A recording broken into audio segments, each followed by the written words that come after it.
Dr. Sudhanshu Trivedi.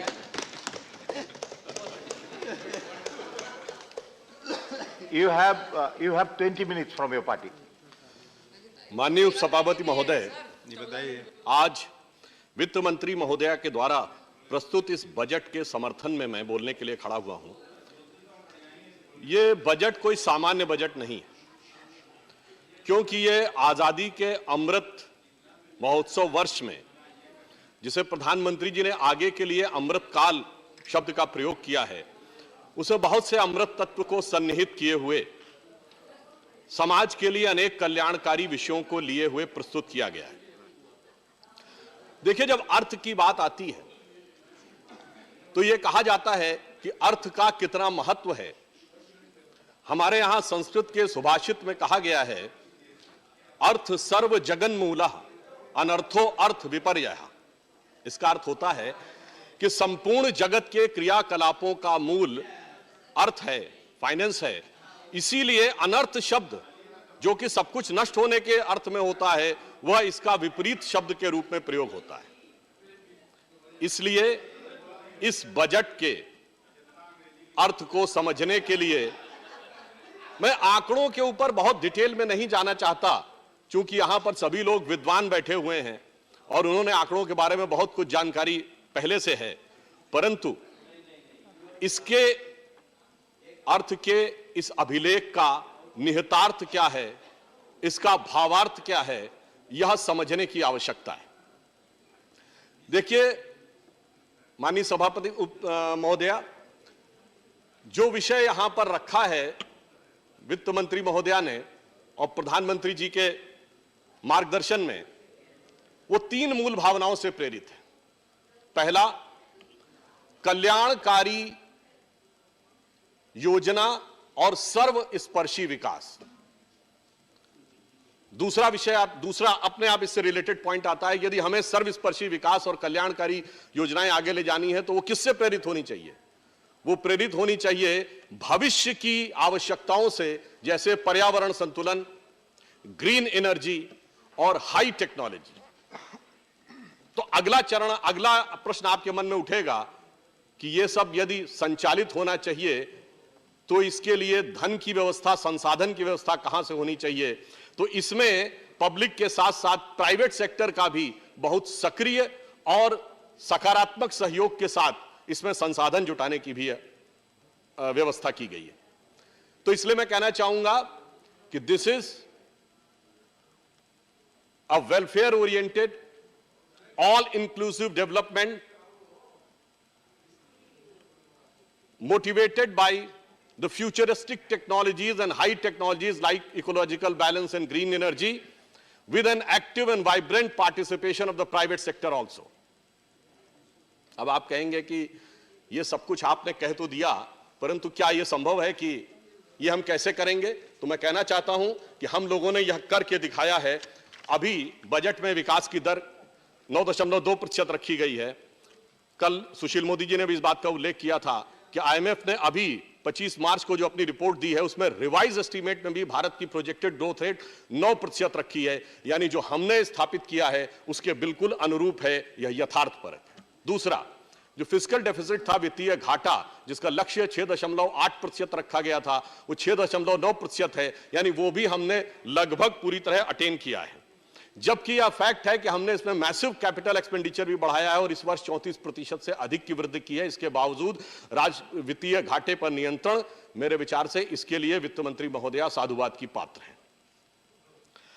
एक और बात भी है कि टैक्स कलेक्शन का जो टारगेट था वो 22.17 लाख करोड़ रुपए था, जिसे बाद में रिवाइज करके 25.16 लाख करोड़ रुपए किया गया, और जो एक्चुअलाइज हुआ दैट इज 26.13 लाख करोड़।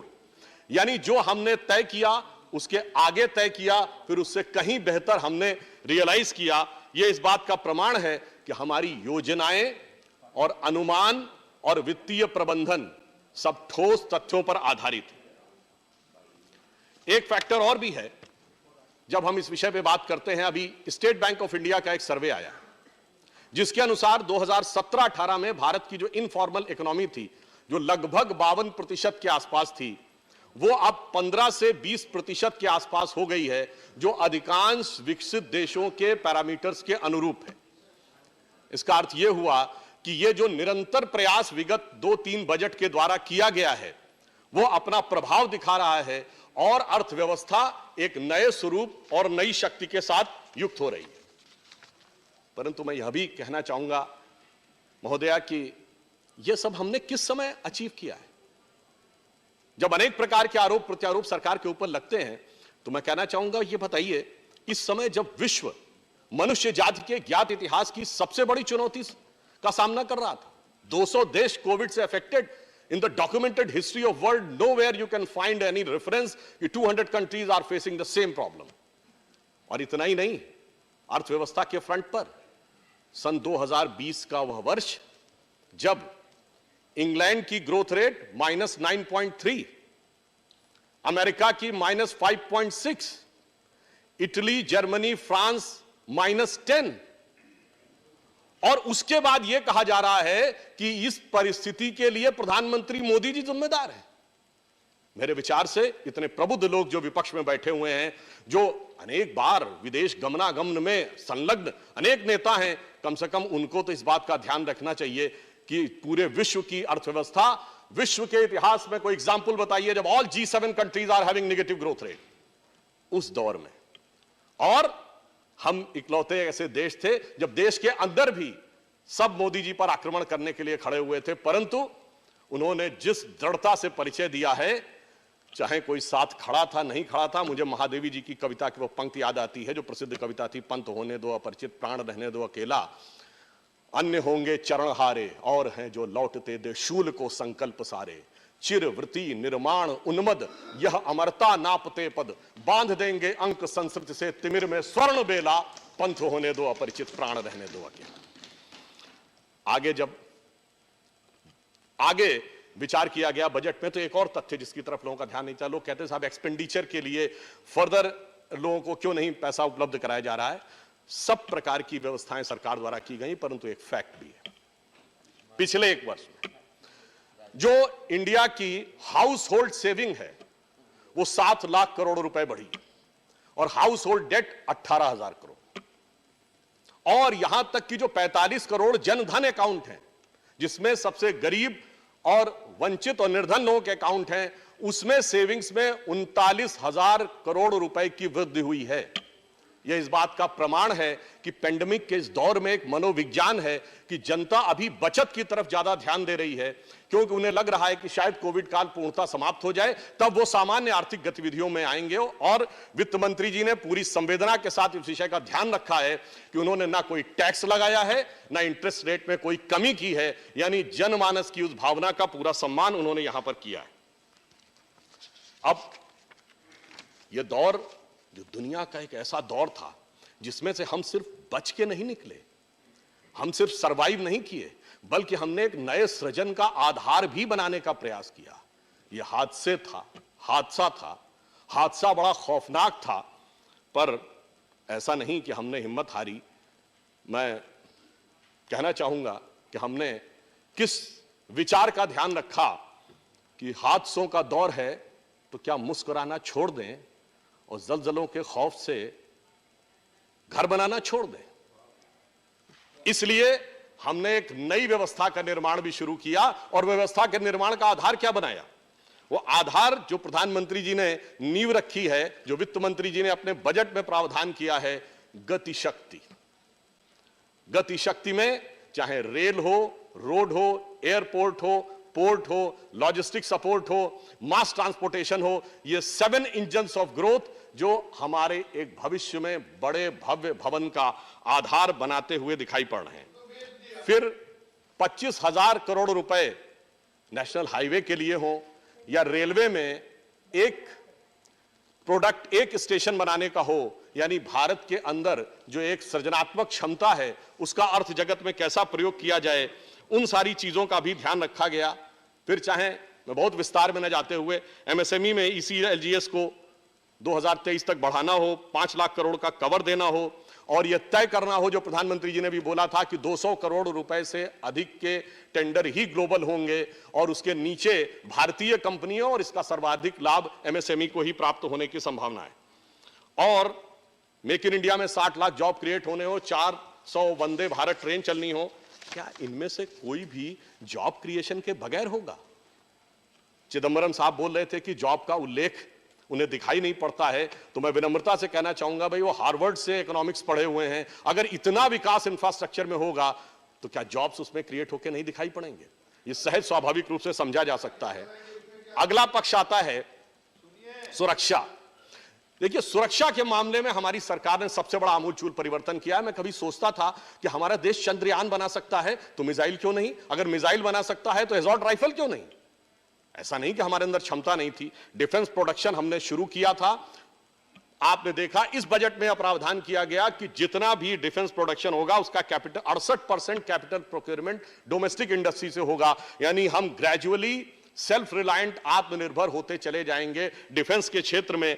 और दूसरा काम यह किया है कि अभी तक डीआरडीओ ने जितनी भी रिसर्च एंड डेवलपमेंट किया था उसको अब इंडस्ट्री और एकेडमिक्स दोनों के लिए ओपन कर दिया है, यानी जो कुछ हमने नई टेक्नोलॉजी अर्जित की है अब उसको एक व्यापक रूप से, सहज नैसर्गिक रूप से विकसित होने का आधार भी मिले, यह सुनिश्चित किया है। जबकि डिफेंस सबसे बड़ा मद है, 3.85 लाख करोड़ तो है, और इसमें अगर 1.2 लाख करोड़ जो कि पेंशन में जाता है उसको इंक्लूड कर लें तो 5 लाख करोड़ रुपए से अधिक का मद है।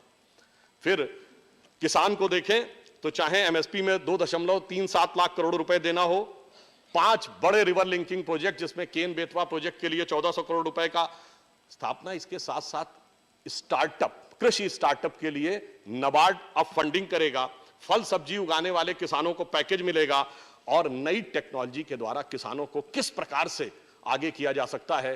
पहले आपने देखा प्रधानमंत्री जी ने जनधन अकाउंट खुलवा के, फिर डायरेक्ट बेनिफिट ट्रांसफर और जैम के द्वारा किसानों को सशक्त किया। अब ड्रोन टेक्नोलॉजी के द्वारा चाहे कीटनाशकों का स्प्रे हो, चाहे सीड्स का, बीज का स्प्रे हो, अथवा मैपिंग, क्योंकि एक बहुत बड़ा समस्या क्या होती है ग्रामीण क्षेत्रों में कि मैपिंग उतनी एप्रोप्रिएट नहीं होती, जिस कारण से विवाद होता है, क्योंकि ड्रोन से बड़ी दूर की दृष्टि नजर आती है। तो मुझे ये भी याद आ जाता है, कभी कभी नाम की समानता से याद आता है, आचार्य द्रोण भी थे जिनको बड़ी दूर की दृष्टि नजर आती थी, मगर क्या करें, युवराज के हट के आगे विवश थे। ऐसे ही कुछ एक अनुभवी दूरदृष्टि वाले व्यक्ति हैं उधर भी, मगर इतिहास ऐसा है कि आज भी वो युवराज के हट के आगे विवश है। अब चाहे 80 लाख मकान देना हो, 3.6 करोड़ लोगों को नल से जल देना हो, ये सारी बातें जो लोग कहते हैं बड़ी मजे की बात कहते हैं महोदया की गरीबी की बात, मगर एक बड़ा विचित्र अर्थशास्त्र है भारत की राजनीति में। जो कहते हैं गरीब और वंचित की बात, उन्हीं के नेता देखते देखते सबसे पहले सैकड़ों करोड़ की संपत्ति के मालिक हो जाते हैं। कोई गरीब गुरबा का परिवार, गरीब गुरबा की राजनीति करने वाला आज सबसे अमीर परिवार, एक वंचितों शोषितों की नेता सैकड़ों करोड़ की नेता, एक मजदूर किसान के लोग सैकड़ों करोड़ का। तो उनका अर्थशास्त्र अलग है, अर्थशास्त्र को देखने का नजरिया भी अलग है, इसलिए उस पर मैं कोई टिप्पणी न करते हुए आगे कहता हूं कि यदि हम फ्यूचर में और आगे बढ़ें तो मैं एक बात कहना चाहता हूं। आज 10 फरवरी का दिन है, शायद बहुत से लोगों को नहीं ध्यान होगा, 26 साल पहले 10 फरवरी 1996 को उस समय के शतरंज के वर्ल्ड चैंपियन गैरी कास्परोव ने आईबीएम के कंप्यूटर डीप ब्लू के साथ शतरंज की पहली बाजी खेली थी। यह शुरुआत थी कि डिजिटल टेक्नोलॉजी का पहला चरण था। आज 26 साल में वो कहां पहुंचा, शायद उस समय लोगों ने कल्पना नहीं की होगी। इसीलिए मैं कहता हूं अमृत काल में जो वित्त मंत्री महोदया ने और प्रधानमंत्री जी ने दृष्टि दिखाई है कि अगले 25 साल में हम कहां पहुंचेंगे, इसके लिए डिजिटल को स्ट्रॉन्ग करना जरूरी था। इसीलिए डिजिटल को, इंफ्रास्ट्रक्चर को, डाटा को इंफ्रास्ट्रक्चर का दर्जा दिया गया है, और एक जो डिजिटल डिवाइड है अर्बन और रूरल में, उसको भी समाप्त करने का प्रयास किया गया है। आरबीआई ने डिजिटल करेंसी शुरू की है, यानी हमने आगे की दृष्टि देख ली है कि आने वाले समय में कितना बड़ा परिवर्तन होगा, भविष्य में नई टेक्नोलॉजी का किस प्रकार से यूज होगा, चाहे सोवरिन ग्रीन बॉन्ड हो। पिछली बार आपने ध्यान दिया हो कि हाइड्रोजन एनर्जी का पिछले बजट में उल्लेख था ताकि वो आगे बढ़ सके। इस बार 2030 तक 280 गीगावाट सोलर एनर्जी के उत्पादन का लक्ष्य भी सुनिश्चित किया गया है। इसलिए मैं कहना चाहता हूं कि इस बजट में जवान के लिए भी है, किसान की भी भविष्य की व्यवस्था है और विज्ञान के भी भविष्य की व्यवस्था वित्त मंत्री महोदया ने सुनिश्चित की है। अब एक और विषय है, निगेटिव ग्रोथ रेट कही जाती है कि हो गई कोरोना काल, मगर मैं याद दिलाना चाहता हूं आपके माध्यम से सदन के लोगों को, ये 2022 का जो वर्ष है, यह निगेटिव ग्रोथ रेट का भी स्वर्ण जयंती वर्ष है। 1972 में भी भारत की ग्रोथ रेट -0.55% थी। तो जब यह कहा जाता है पहली बार निगेटिव ग्रोथ रेट हो गई, तो मैं सुलभ संज्ञान के लिए बताना चाहता हूं 4 बार इस देश की निगेटिव ग्रोथ रेट रह चुकी है, और हम तो उस दौर में, जब पूरी दुनिया के इतिहास का यह सबसे बड़ा दौर था, उसमें निगेटिव ग्रोथ रेट थी। परंतु अगली बात आती है कि इन्फ्लेशन, महंगाई, आज 5.59% का इन्फ्लेशन है। भारत सरकार के असेसमेंट को लेकर अगर इनके मन में कोई संदेह रहता है, तो इवन राइटर्स ने भी जो अपना असेसमेंट किया उसमें 5.8% कहा है।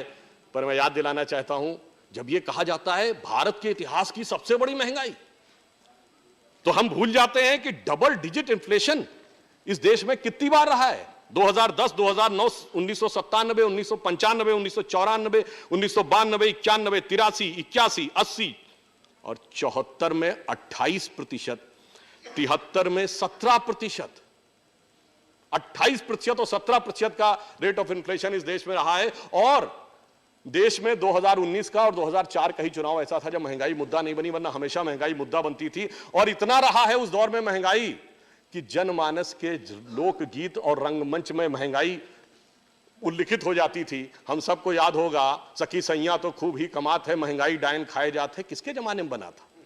अरे बचपन में हम लोगों ने, हमारे होश संभालने से पहले कहा, पर आप लोगों को याद होगा कि पाउडर वाले दूध की मलाई मार गई और राशन वाली लाइन की लंबाई मार गई और बाकी जो बचा था वो महंगाई मार गई। खूब बचपन में गाना सुना है। इसलिए जब आप कहते हैं कि साहब महंगाई अभूतपूर्व और पहली बार है, तो ये अपने आप में बहुत अनरियलिस्टिक लगता है। अब एक फैक्ट मैं आपके माध्यम से रखना चाहता हूं। आज कह जाते हैं पेट्रोल की कीमत बहुत बढ़ रही है। ये 23 नवंबर 2001 व्हाइट हाउस की रिलीज है। व्हाइट हाउस प्रेस रिलीज कहती है, President Biden announces release from strategic petroleum reserve as part of ongoing effort to lower prices and address to lack of supply around the world. क्या हमारे प्रबुद्ध विपक्षियों में से कोई बता सकता है कि अमेरिका ने अपना स्ट्रेटेजिक ऑयल रिजर्व कब खोला था? ये बताइए। ये व्हाइट हाउस कह रहा है कि दुनिया में महंगाई बढ़ रही है, ये भी मोदी जी जिम्मेदार हैं इसके लिए। इसलिए ये जिस प्रकार की वैश्विक परिस्थितियां और यथार्थ था, उसे समझने की जरूरत है।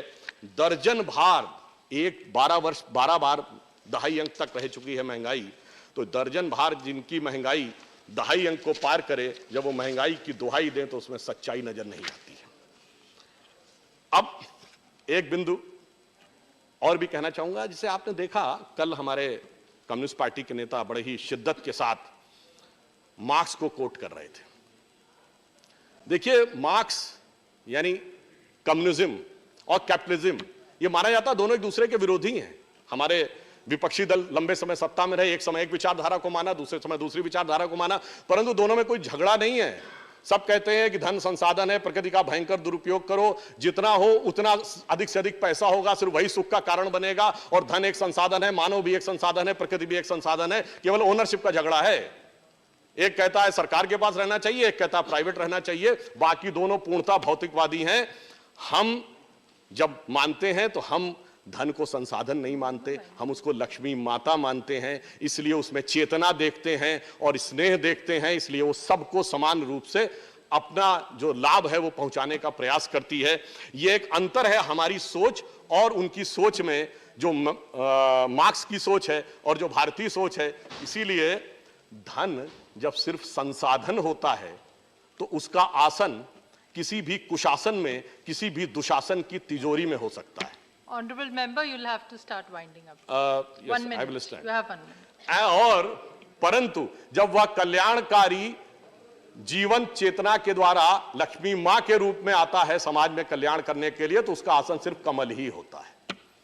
इसीलिए आपने देखा कि जब से आए हैं तब से निरंतर कल्याण की तरफ हम आगे बढ़ रहे हैं। और अंत में मैं ज्यादा समय न लेते हुए कहना चाहूंगा, कल कपिल सिब्बल जी जो समाप्त कर रहे थे, अब गाहे बगाहे औरंगजेब का भी उल्लेख कर दिए और जजिया में अर्थशास्त्र देखने लगे। अब क्या करें, फितरत ही ऐसी है कि जब कांग्रेस के लोग बोलते हैं तो कहीं ना कहीं वो उल्लेख कर ही देते हैं। तो हम भी सिर्फ ये कहना चाहेंगे, हम जब अर्थशास्त्र का संदेश लेते हैं तो कहां से लेते हैं? भगवान राम के उस सिद्धांत से जो कहते हैं कि टैक्स कलेक्शन कैसे होना चाहिए। जैसे कि सूरज करता है, वो नल जहां सरोवर है उससे ज्यादा पानी लेता है, नदी से ज्यादा लेता है, मिट्टी थोड़ी है उससे कम लेता है, परंतु जब बरसाता है तो सब पे समान रूप से बरसाता है। जिसे तुलसीदास जी ने लिखा है, बरसत हर्षत सब लखें, करशत लखे न कोय, तुलसी प्रजा सुभाग से भूप भानु सम होए। इससे आपको यह भी समझना चाहिए कि हम कहां से उस भक्ति में से कितनी शक्ति लेते हैं और कहां से गति लेते हैं। बस 2-3 सेंटेंस में समाप्त कर रहा हूं। सिर्फ एक बात कहना चाहूंगा, देखिए, जब आप एक जमाने में हम लोग कहते थे ना, हमारे ऊपर आरोप लगता था कि रामलला हम आएंगे, मंदिर वहीं बनाएंगे, तारीख नहीं बताएंगे। उसका अर्थशास्त्र क्या था? जब ये देश आजाद हुआ, गुलामी के चंगुल से हमारी अर्थव्यवस्था मुक्त हुई 47 में, तो 49 में रामलला प्रकट हुए। जब 90 और 92 के दौर में पुराना अर्थव्यवस्था का ढांचा टूटा और एक नई अर्थव्यवस्था उभरी, तो वहां से राम जन्मभूमि का एक नया आंदोलन उभरा। और आप मजे की बात देखिए, उस समय हमारा फॉरेन एक्सचेंज रिजर्व 1 बिलियन था, और जब अटल जी की सरकार आई, यानी गठबंधन में आई, तो 100 बिलियन पहुंचा। और जब स्पष्ट बहुमत से हमारी राम की भक्ति वाली सरकार आई तो 500 बिलियन पहुंचा। एक लाइन और कह दूं, और अब वो 600 बिलियन पहुंचा है। इसलिए ये बजट ये बताता है कि जो हमसे कहते थे कि तारीख नहीं बताएंगे, आश्वस्त रहिए, हम तारीख में वो मुकाम दिखाएंगे कि भारत माता के वैभव का भव्य मंदिर और इस राष्ट्र के गौरव का श्री राम मंदिर दोनों हम ही बनाएंगे। और मैकाले और मार्क्स के मानस पुत्र अपनी नाकाम हसरतों का मरसिया पढ़ते रह जाएंगे। डॉक्टर त्रिवेदी। डॉक्टर प्रशांत नंदा।